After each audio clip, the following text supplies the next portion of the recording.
Clean news Bihar में रउआ लोगन के स्वागत बा। बिहार में ज्वेलरी शॉप से 10 करोड़ के सोने की लूट, फायरिंग कर आराम से चले गए बदमाश। बड़ा बाजार स्थित अलंकार ज्वेलर्स में कल करोड़ों रुपए का सोना लूट लिया गया। इस वारदात को 6 हथियारबंद बदमाशों ने अंजाम दिया। बताते हैं कि वारदात को अंजाम देने के बाद अपराधी सड़क पर फायरिंग करते हुए आराम से चलते बने। घटना भाजपा के नगर विधायक संजय सरावगी के घर से करीब 200 मीटर की दूरी पर हुई। अनुमान के अनुसार करीब 10 करोड़ की लूट हुई है। बिहार के गया से एनआईए ने हथियार तस्कर राजीव रंजन सिंह को किया गिरफ्तार। एनआईए की टीम ने बिहार के गया से हथियार तस्कर राजीव रंजन सिंह को गिरफ्तार किया है। अतरी के रहने वाले राजीव रंजन सिंह को जबलपुर ऑर्डिनेंस फैक्ट्री से चोरी की गई हथियारों के चोरी मामले में पकड़ा गया है। बिहार क्रिकेट संघ के सचिव ने किया खेल मैदान का निरीक्षण। बीसीसीआई के तत्वाधान में आयोजित होने वाली मुश्ताक अली T20 क्रिकेट प्रतियोगिता के लिए बिहार टीम के गठन के लिए बिहार क्रिकेट संघ की ओर से चयन शिविर का आयोजन होना है। इस आयोजन को सफल बनाने के लिए बिहार क्रिकेट संघ ने अपनी तैयारी युद्ध स्तर पर शुरू कर दी है। इसी कड़ी में बुधवार को बिहार क्रिकेट संघ के सचिव संजय कुमार सिंह उर्फ मंटू वैशाली पहुंचे। बिहार के 100 थानों में ही लंबित पड़े हैं 70,000 केस, करीब 1.75 लाख केस का अनुसंधान है लंबित। बिहार में 100 थाने पुलिस के लिए सिरदर्द साबित हो रहे हैं। ये वैसे थाने हैं जहां हजारों की संख्या में मामले लंबित पड़े हैं। इन 100 थानों में ही 40% से अधिक केस लंबित है, जिसकी संख्या 70,000 के आसपास है। पुलिस मुख्यालय द्वारा 30 सितंबर 2020 तक थानों में लंबित मामलों को लेकर तैयार किए गए आंकड़े के बाद यह चौंकाने वाली जानकारी सामने आई है।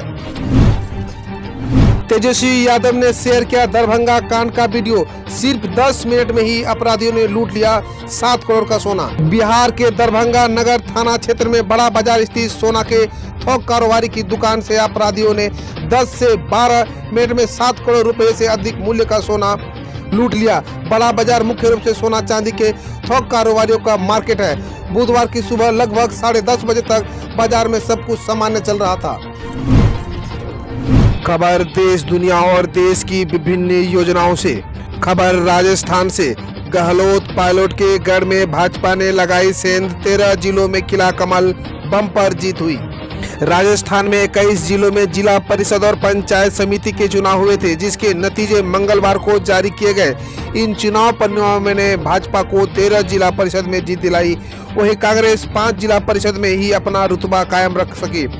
इन 21 जिलों की 222 पंचायत समितियों में भी भाजपा भारी रही। कांग्रेस को 81 जबकि भाजपा को 93 पंचायत समितियों में बहुमत मिला है।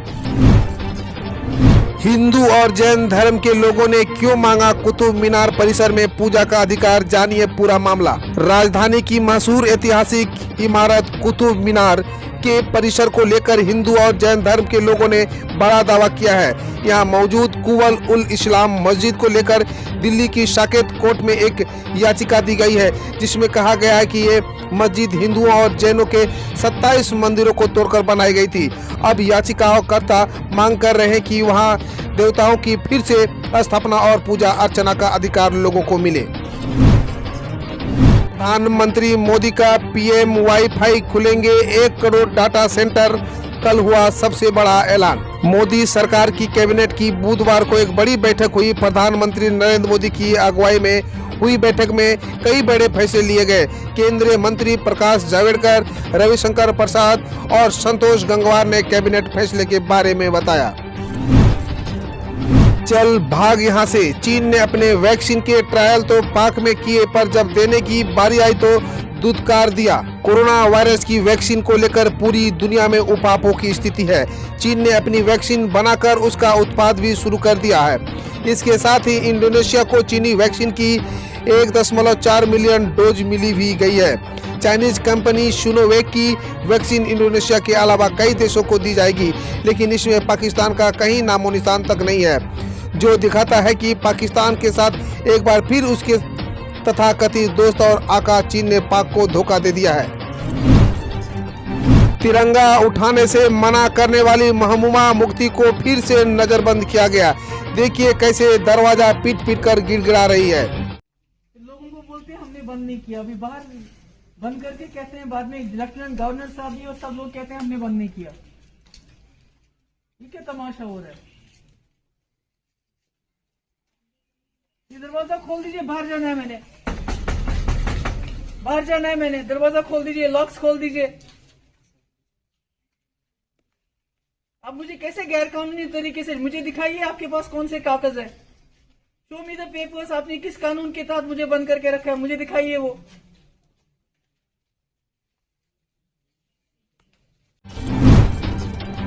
चौसठ विदेशी राजदूत भारत में, वैक्सीन का जायजा, देश की काबिलियत पर कही ये बड़ी बात।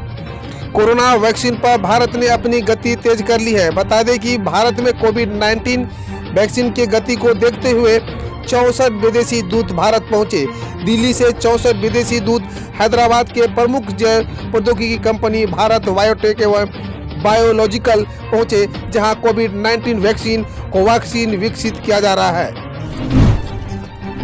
फिल्म स्टार अनिल कपूर विवादों में, इस फिल्म पर भड़क गई वायुसेना, वर्दी में किया था कैसा काम, जानिए। बॉलीवुड अभिनेता अनिल कपूर के नेटफ्लिक्स पर अपकमिंग फिल्म AKBS AK के एक सीन को लेकर वायुसेना ने आपत्ति जताई है।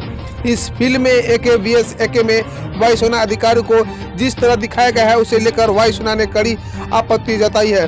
फिल्म AK वर्सेस AK को ट्रेलर में नेटफ्लिक्स रिलीज हुआ है। Anil Kapoor AK versus AK में मुख्य भूमिका निभा रहे हैं।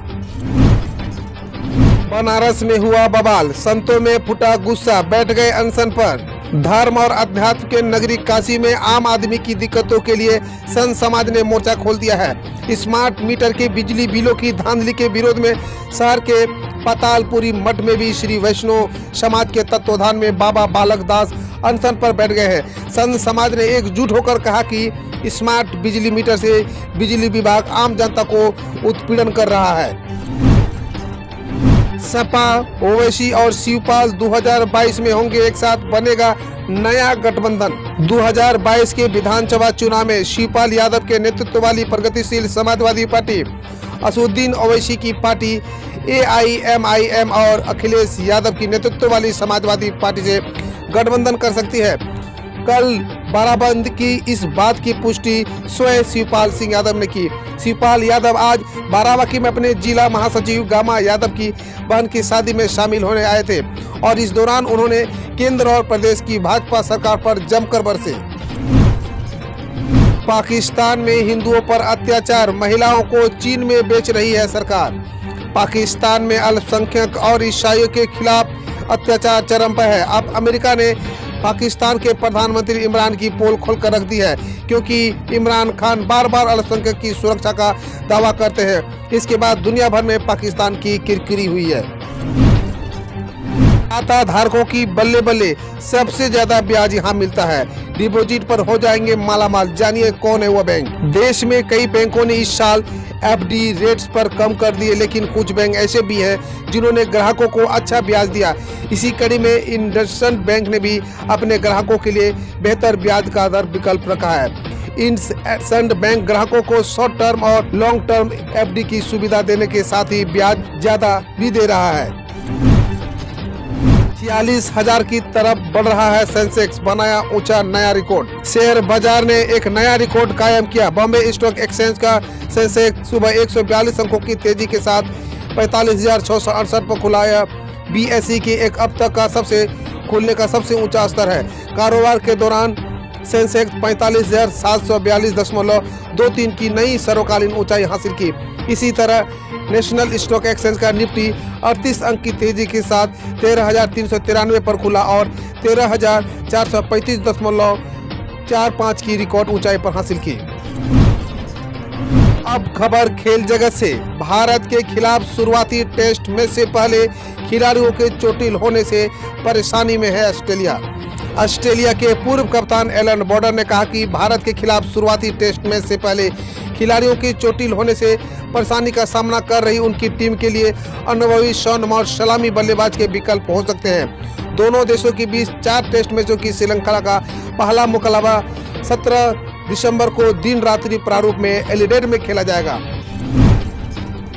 पुनिया और वलारिवन सर्वश्रेष्ठ खिलाड़ी मोना पार्थ सारथी को सर्वश्रेष्ठ खेल पत्रकार का पुरस्कार। टोक्यो ओलंपिक का कोटा हासिल कर चुके पहलवान बजरंग पुनिया और युवा निशानेबाज एला वेनिल वलारिवन को भारतीय वाणिज्य एवं उद्योग महासंघ इंडिया स्पोर्ट अवार्ड 2020 के इस साल का सर्वश्रेष्ठ खिलाड़ी, जबकि मोना पार्थ सारथी को साल का सर्वश्रेष्ठ खेल पत्रकार चुना गया।